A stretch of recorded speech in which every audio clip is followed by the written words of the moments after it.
नमस्कार, मेरा नाम है सुनील और आप देख रहे हैं डीसी न्यूज़ भारत। जौनपुर बहुचर्चित दूल्हा हत्याकांड मामले को आज 1 अगस्त को 3 महीने पूरे हो गए। 1 मई की वो काली रात जब आज़ाद बिंद अपनी बारात लेकर जा रहा था अपनी दुल्हन लेने के लिए, उसी वक्त कुछ बदमाशों ने उसको गोली मारकर उसकी हत्या कर दी थी। उस मामले में तमाम नाम उसकी बहन सौम्या बिंद ने बताए थे। तमाम लोगों के ऊपर आरोप भी लगाए थे, जिसमें थे भोले राजभर, शोले राजभर, प्रदीप बिंद, रवि यादव, तमाम ऐसे नाम बताए गए थे उसमें। मैं आपको बता दूं, इस वक्त मैं जहां पर खड़ा हूं, हमारे पीछे जो जमी दोस्त ये मकान देख रहे हैं, लगभग 50 लाख का ये मकान बना हुआ था और ये मकान है भोले राजभर का, जो कि आरोपी थे दूल्हा हत्याकांड में। और इस वक्त भोले राजभर जेल में हैं, उनके भाई शोले राजभर भी जेल में हैं और उनका एक भाई है भोनू राजभर। इस मामले में जब दूल्हा हत्याकांड हुआ, उस समय पूरे क्षेत्र में,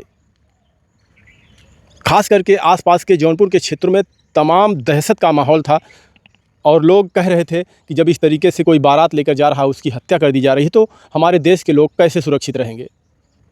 तमाम मंत्रियों के ऊपर आरोप लगे, खासकर सौम्या बिंद भी लगातार लगाती रही आरोप कि भोले राजभर का जो है यहाँ के जो आसपास के मंत्री, विधायक, सांसद हैं, उनसे संबंध भी हैं। और जो शोले राजभर हैं, भोले राजभर के भाई, वो बीजेपी से यानी भाजपा से जिला पंचायत सदस्य भी वर्तमान में शायद मौजूद थे। यही सब कयास लोग लगा रहे थे और कह रहे थे कि ये सरकार से जुड़े हुए हैं, यहाँ मंत्री उनके सपोर्ट में हैं, इसलिए उसके ऊपर कोई कार्रवाई नहीं हो रही है। तमाम बातें कही जा रही थी। लेकिन घटना के तकरीबन 24 दिन बाद जब रवि यादव, जो आरोपी दूल्हा हत्याकांड मामले में रवि यादव था, पुलिस मुठभेड़ में पुलिस के ऊपर बताया जा रहा है कि फायरिंग करता है और फिर जवाबी कार्रवाई में रवि यादव ढेर हो जाता है। उसके बाद पुलिस लगातार तलाश कर रही थी भोले राजभर, प्रदीप बिंद और उसके अन्य साथियों की। लेकिन कुछ समय बाद खबरों में आया कि भोले राजभर और प्रदीप बिंद जो हैं कि उन्होंने कोर्ट में समर्पण कर दिया। आज 1 अगस्त को, यानी ये आज 1 अगस्त है, पूरे हो गए हैं दूल्हा हत्याकांड को 3 महीने। लेकिन पीछे 2 दिन पहले 30 जुलाई को ये जो आप पीछे मकान देख रहे हैं, ये भोले राजभर का मकान है।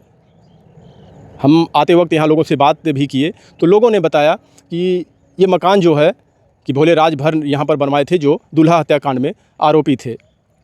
इस मकान को 30 जुलाई को जमी दोज कर दिया गया। हम इधर उधर मैंने बात करने की भी कोशिश की। लोगों ने बताया कि ये मकान जो है अवैध कब्जे में बनाया गया है और कोर्ट के आदेश पर इसको जमी दोज किया गया है। लेकिन एक बात समझने वाली है और आप लोग भी सोचिएगा, जब तमाम आरोप लग रहे थे यहाँ के आसपास के मंत्रियों के ऊपर और प्रशासन के ऊपर, शासन के ऊपर आरोप लगाए जा रहे थे, लेकिन जब ये कार्रवाई हुई तो लोग कह रहे हैं कि आप चाहे सरकार में रहो या सरकार के लिए काम करो या किसी भी माध्यम से आप अगर सरकार से जुड़े हैं, तो इसका मतलब नहीं है कि आपको लाइसेंस दे दिया गया है अपराध करने का, अवैध कब्जा करने का। और ये जो मकान गिराया गया है, ये अवैध कब्जे में था। तो आप लोग समझ जाइए, और जितने भी लोग इस तरीके से हैं, अगर इस तरीके से कहीं अवैध कब्जा करते हैं और गलत काम करते हैं, तो ये मत सोचिए कि हम सरकार से जुड़े हैं या जो हम कर रहे हैं इसके बाद हमारे ऊपर कोई कार्रवाई नहीं होगी। आपके भी ऊपर कार्रवाई हो सकती है अगर आप अपराध करेंगे, अवैध कब्जा करेंगे, लोगों को परेशान करेंगे, लोगों को प्रताड़ित करेंगे, तो आपके ऊपर भी कार्रवाई होगी। क्योंकि सरकार की मंशा जो है वो साफ़ है कि अगर आप गलत करेंगे तो आपको बख्शा नहीं जाएगा। मैं आपको दिखा देना चाहता हूँ एक बार, ये कयास लोग लगा रहे हैं कि मैं जब ये दूल्हा कांड मामला हुआ था तो मैं इस घर पर आया था। उस वक्त यहाँ पर प्रशासन द्वारा कहा जा रहा था कि प्रशासन घुसकर यहाँ पर तोड़ फोड़ की थी और हमने अंदर से जाकर देखा था, काफ़ी बड़ा मकान था।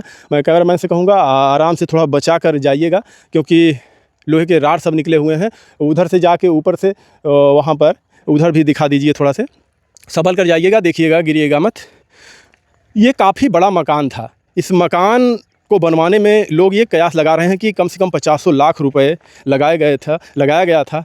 लेकिन साहब, आप ये मत समझिए कि आप अगर आपके पास पैसे हैं, आपके पास पावर है, तो आपके ऊपर कार्रवाई नहीं होगी। आप इधर से दिखाते हुए आते जाइए। हम ये साफ सरकार ने कह दिया है और कर दिया है, योगी सरकार जो बाबा बुलडोज़र की सरकार है, कि भाई देखिए, आप अगर किसी प्रकार से कुछ गलत करते हैं तो आपको बख्शा नहीं जाएगा।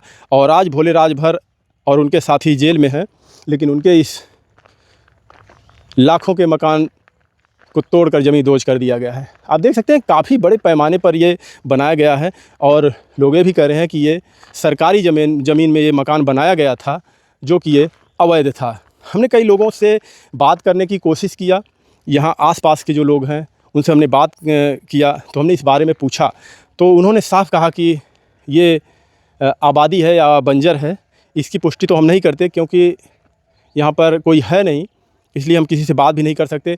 ना तो यहाँ शासन प्रशासन का कोई आदमी है, किसी से बात नहीं कर सकते। लेकिन इतना है कि गांव के लोग भी कह रहे हैं कि अवैध कब्जे में ये मकान बना हुआ था। फिर हमने बात किया कि क्या भोले राजभर जब ये मकान बना रहा था यहाँ पर, तो गांव के लोग अगर जान रहे थे, या शासन प्रशासन के लोग जान रहे थे, या राजस्व विभाग के लोग अगर इसको उनको पता था, तो उस वक्त कार्रवाई क्यों नहीं की गई। हमने ये भी बात रखी लोगों के सामने। हालांकि हमने कहा कि आप लोग कैमरे पर थोड़ा बात करिए, लेकिन लोग बात करने के लिए नहीं तैयार हुए, शायद डर रहे हैं इसीलिए नहीं तैयार हुए। लेकिन उन्होंने ऑफ कैमरे में बताया कि भोले राजभर जो है, इसकी दहशत के कारण कोई इसके खिलाफ़ आवाज़ नहीं उठाता, इसी वजह से ये जो भी मन में आता था करते चला जाता था और कोई नहीं बोलता था। हो सकता है, अगर गांव के लोग कह रहे हैं तो हो सकता है। और हमने तमाम खबरें आपको इस मामले, जब दूल्हा हत्याकांड हुआ उस मामले में हमने तमाम खबरें आपको दिखाई।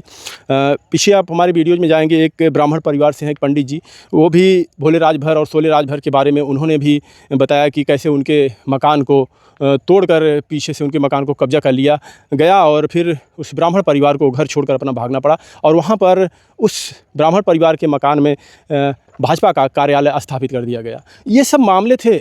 लेकिन सवाल मेरा शासन प्रशासन से भी है, एक जब ऐसे अपराध होते हैं तो फिर क्यों वो नींद से जगते हैं, इस पर पहले से अंकुश क्यों नहीं लगाया जाता।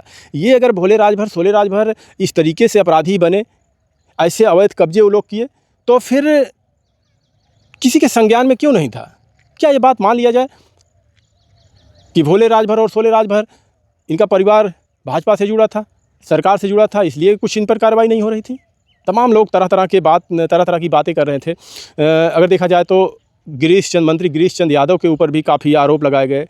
रमेश सिंह भी आए, उनके ऊपर भी काफ़ी आरोप लगाए गए इन भोले राजभर और सोले राजभर को जोड़कर, कि मंत्री और विधायक, सांसद, नेता जो भी हैं, इनके संरक्षण में ये लोग पल रहे थे, ऐसा आरोप लगाया जा रहा था। और तमाम उस वक्त जब दूल्हा हत्याकांड हुआ था तो तमाम फ़ोटोज़ भी दिखाए जा रहे थे।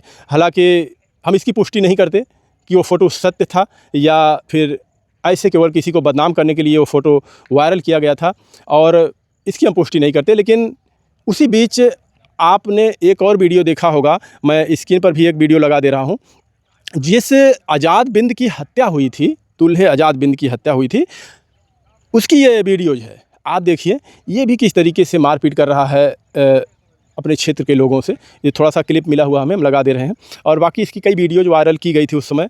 तो कहीं ना कहीं अगर देखा जाए तो एक प्रकार से आज़ाद बिंद भी अपराधी ही था, क्योंकि हमने उस वक्त काफ़ी जांच पड़ताल किया, उसके दोस्तों से पूछा। एक टेंट हाउस की हमें उस वक्त जहाँ पे वो रहता था, ये आज़ाद बिंद, जाकर काफ़ी वहाँ पे उठता बैठता था, वहाँ भी बात किया हमने।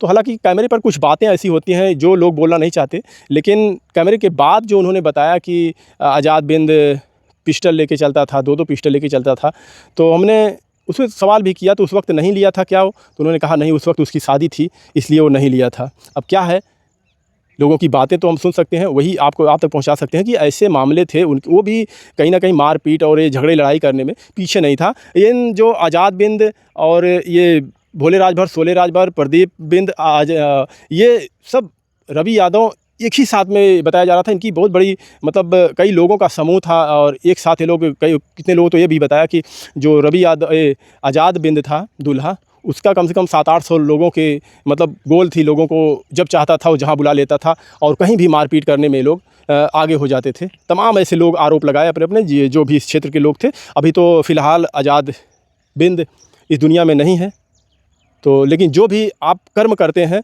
उसकी चर्चा तो लोग करेंगे ज़रूर। अब वो झूठ हो या सच हो इसकी पुष्टि भी हम नहीं कर सकते, क्योंकि हम यहाँ के तो हैं नहीं। जो लोग कहते हैं उन्हीं बातों को हम आप तक पहुँचाने की कोशिश कर रहे हैं। फ़िलहाल मैं आप लोगों को बता देना चाहता हूँ कि ये जो घर है, एक बार फिर से, ये काफ़ी बड़ा घर था और काफ़ी पैसा इसमें लगाकर बहुत अच्छे तरीके से भोले राजभर ने बनवाया था। शायद उसको ये पता नहीं था कि हम गलत कर रहे हैं। सरकारी ज़मीन पर हम अपना घर बनवा रहे हैं और इस प्रकार से अपराध की दुनिया में हम कदम रख रहे हैं, जिसका अंत ऐसे लोगों को जल्दी पता नहीं चलता। और अपराध की दुनिया में कदम हर वो व्यक्ति रखने वाला ये समझ ले कि उसका अंत एक ना एक दिन ज़रूर होगा, चाहे वो सरकार से जुड़ा हो चाहे ना जुड़ा हो। अगर वो अपराध करता है तो उसकी सज़ा उसको ज़रूर मिलेगी। बस इतना ही कहना चाहते हैं आप लोगों से। आप लोगों तक ये खबर हमने पहुँचाया कि ये भोले राजभर का काम तमाम कर दिया गया है। अभी भोले राजभर, शोले राजभर, प्रदीप बिंद ये सब जेल में है। रवि यादव का इनकाउंटर हो गया है और जो आज़ाद बिंद थे उनकी तो हत्या कर दी गई थी। इसके बाद मैं आपको अभी चलता हूँ इस भोले राजभर के घर पे, जो इनका पुराना घर है, क्योंकि ये नया घर बनाए थे। इसके बगल में ही एक और घर बना हुआ है, ऐसे आलीशान बंगला बना हुआ है, वो भी भोले राजभर का है। और इनका जो पुराना घर है वो भी कम से कम करोड़ों का बताया जा रहा है, वो भी आलीशान है। अब वो कैसा उसके बारे में तो नहीं कह सकते, लेकिन 3 भाई लोग थे। तीनों भाइयों ने अपना घर बनाया था और रहते एक में थे घर, लेकिन अच्छा बनाए हुए थे। 3 जगह पर ये लोग रहते थे। फिलहाल मैं एक बार चारों तरफ से आप लोगों को दिखा देता हूँ, फिर भोले राजभर के घर पे चलता हूँ। उनके शायद परिवार के, उनके माता पिता घर पर मौजूद होंगे। किसी ने हमसे कहा कि घर पर मौजूद हैं, उनसे हम जानने की कोशिश करेंगे कि ये जो ज़मीन जिस पर घर बनाया गया था इतना आलीशान, वो कैसी ज़मीन थी? अवैध कब्जे में थी, सरकारी ज़मीन थी, बंजर थी, आबादी थी, या कैसी ज़मीन थी? और आप लोगों ने कैसे इस पर मकान बनाया? अगर वो लोग बात करते हैं तो मैं आपको दिखाने का प्रयास करूंगा कि उन लोगों का क्या जवाब है। अगर बात नहीं करते हैं तो आप लोग समझ लीजिएगा कि वीडियो यहीं पर हमने एंड कर दिया। और मैं एक बार फिर उन अपने देश के सभी भारतवासियों से कहना चाहता हूँ, अपील करना चाहता हूँ, हाथ जोड़कर निवेदन करना चाहता हूँ, कृपया देश में शांति व्यवस्था बनाए रखें, ना कि ऐसे विवादों में फंसे जिसके कारण आपके साथ साथ आपका पूरा परिवार बर्बाद हो जाए। ऐसा काम ना करें। मिलकर रहिए आप लोग, मिलकर रहेंगे तो हमारा देश आगे बढ़ेगा। जय हिंद।